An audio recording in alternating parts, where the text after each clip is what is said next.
Curta, comente, compartilhe e se inscreva no canal. Em nome do Pai, e do Filho, e do Espírito Santo. Amém. Naquele tempo, Jesus chamou os 12 e começou a enviá-los 2 a 2, dando-lhes poder sobre os espíritos impuros. Recomendou-lhes que não levassem nada para o caminho, a não ser um cajado, nem pão, nem sacola, nem dinheiro na cintura. Mandou que andassem de sandálias e que não levassem 2 túnicas. E Jesus disse ainda: quando entrardes numa casa, ficai ali até a vossa partida. Se em algum lugar não vos receberem, nem quiserem vos escutar, quando sairdes, sacudi a poeira dos pés, como testemunha contra eles. Então os 12 partiram e pregaram que todos se convertessem. Expulsavam muitos demônios e curavam numerosos doentes, ungindo-os com o óleo. Palavra da salvação. Glória a vós, Senhor. Meus irmãos e minhas irmãs, diante deste envio que Jesus faz aos seus discípulos, mandando-os 2 a 2 e chamando as pessoas à conversão, ao Evangelho. Hoje eu queria trazer para vocês o que a igreja nos apresenta. O martírio de São Paulo Miki e companheiros. É importante, meus irmãos, que nós leiamos a vida dos santos, porque a vida dos santos ela nos dá clareza do entendimento do Evangelho, quando Jesus nos fala também dos sofrimentos que nós iremos passar por causa dele. Jesus envia aqui os discípulos 2 a 2, mas nós sabemos que quando os discípulos eles foram enviados depois da ressurreição de Jesus a todas as nações, porque aqui eles estão sendo enviados apenas para as ovelhas perdidas de Israel, ou seja, só para os judeus. Mas depois da ressurreição eles são enviados a todas as nações.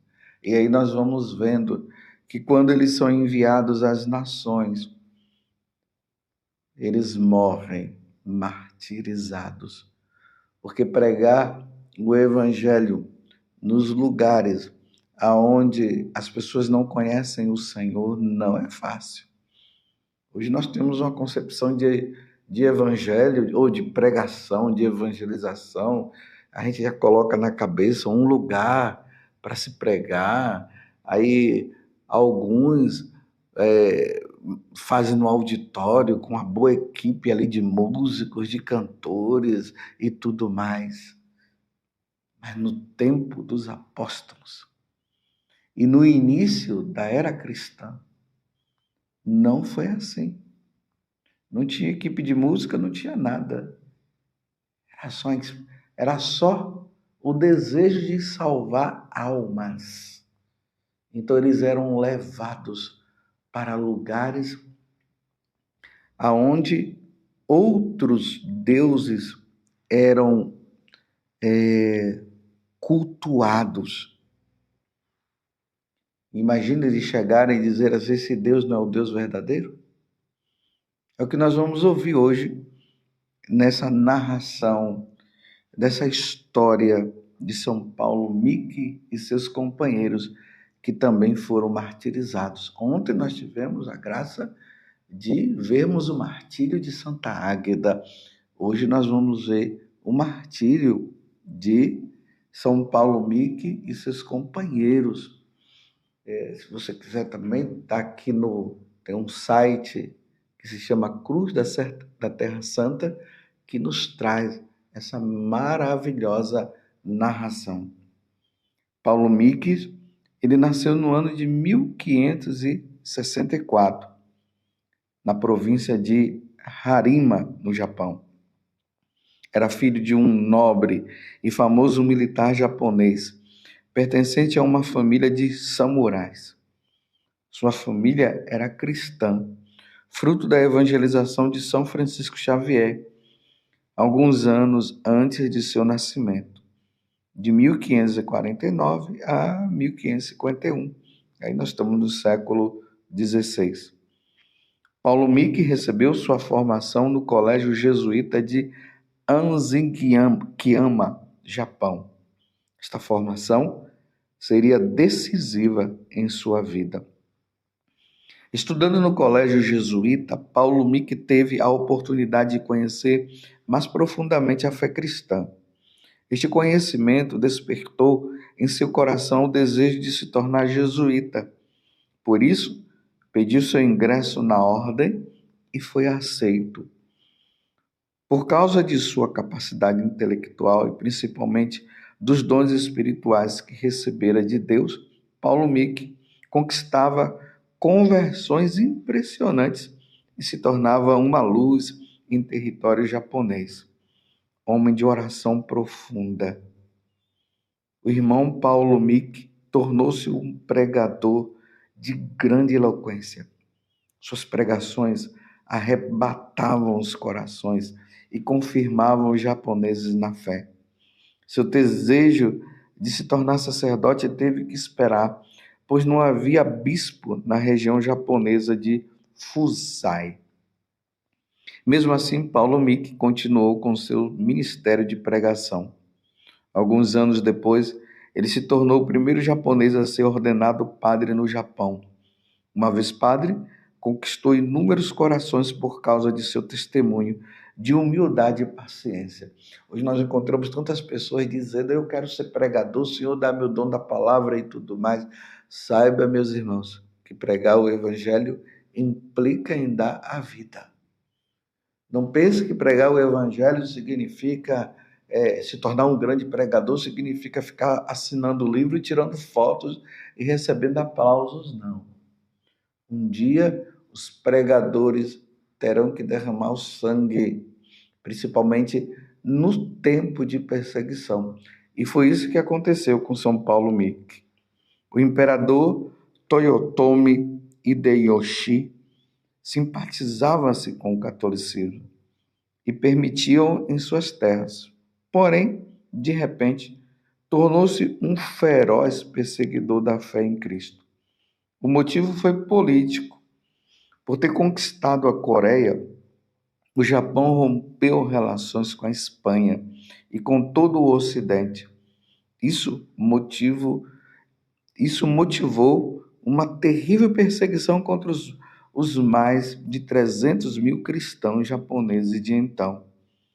Até missionários franciscanos espanhóis, que tinham sido bem recebidos pelo imperador, passaram a ser perseguidos. Os católicos passaram a ser expulsos do Japão. Muitos, porém, decidiram ficar, e a repreensão não tardou. O imperador mandou prender 6 franciscanos. Em seguida, prendeu o padre Paulo Miki juntamente com outros 2 jesuítas e um grupo de 17 leigos, companheiros de Paulo Miki e membros de ordem terceiras. Esse grupo de 26 cristãos foi vítima de humilhações e torturas públicas das mais terríveis. O grupo dos 26 cristãos foi levado para Nagasaki. Tanto na estrada quanto nas cidades foram vítimas de escárnio e zombaria. Alguns dos companheiros de São Paulo Miki eram muito novos. Vejam a idade desses companheiros. Tomás Kozaki, 14 anos. Antônio, 13. E Luiz Ibiraque, 11. Adolescentes, meus irmãos. Adolescentes que já haviam tomado consciência do que significava servir a Cristo. Nenhum deles se dispôs a voltar atrás e renunciar à fé cristã, à fé em Cristo, em troca da liberdade. Renunciando a Jesus Cristo, tinha liberdade.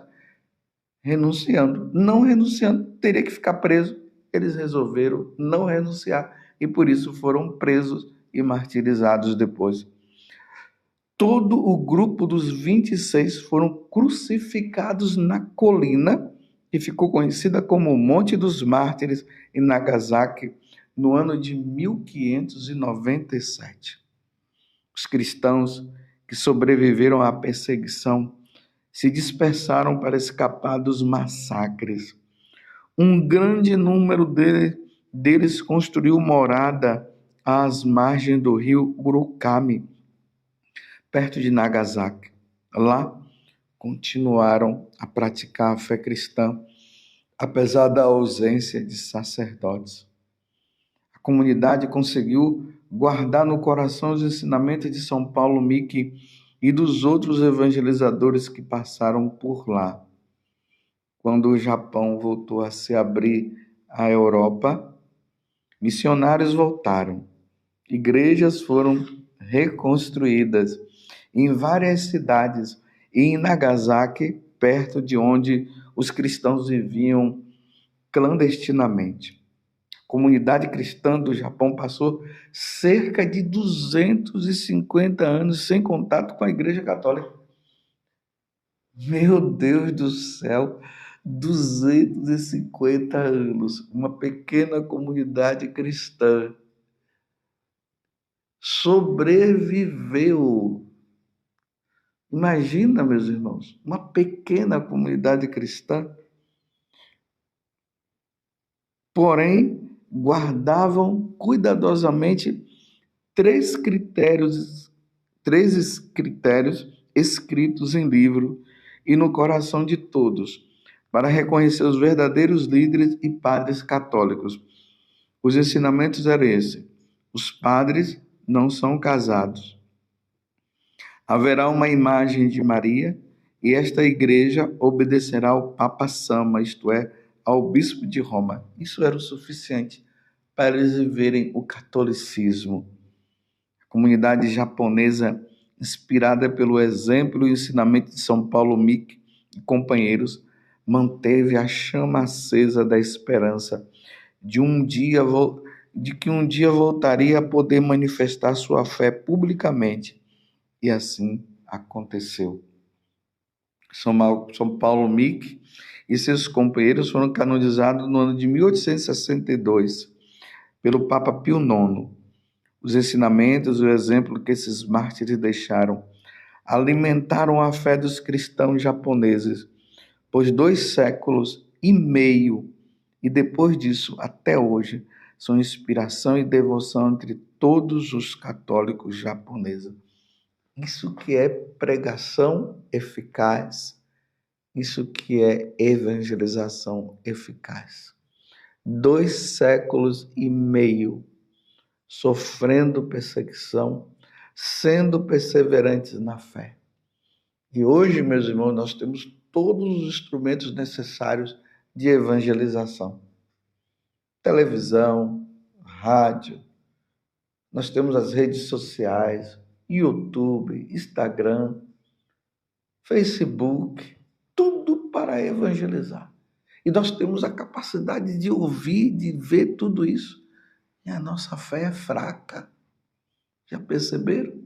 Com tudo isso, aquele povo guardou no coração que São Paulo Miki havia ensinado. O martírio deles foi suficiente para que eles fossem perseverantes na fé, porque eles visavam a eternidade. Hoje, na carta aos Hebreus, no capítulo 12, do versículo 18 a 19, depois 21 a 24, nos diz assim: mas vós nos aproximastes do monte Sião e da cidade de Deus vivo, a Jerusalém celeste. Essa Jerusalém celeste que levava aquela comunidade cristã a perseverar na fé. Da reunião festiva de milhões de anjos, da assembleia dos primogênitos, cujos nomes estão escritos nos céus. De Deus, o juiz de todos, dos espíritos dos justos que chegaram à perfeição, de Jesus, mediador de nova aliança, e da aspersão do sangue mais eloquente que o de Abel. Que Deus nos conceda a graça da fidelidade. Que a evangelização chegada a nós possa nos dar a graça da perseverança, como aqueles cristãos de Nagasaki foram perseverantes. Que Deus nos ajude. E mais uma vez eu digo que o sangue dos mártires conceda a nós perseverança até o fim. Louvado seja nosso Senhor Jesus Cristo, para sempre seja louvado, e a sua mãe, Maria Santíssima, e desça sobre você a bênção de Deus Todo-Poderoso, Pai, Filho e Espírito Santo. Amém. São Paulo Miki e seus companheiros, rogai por nós lá no céu.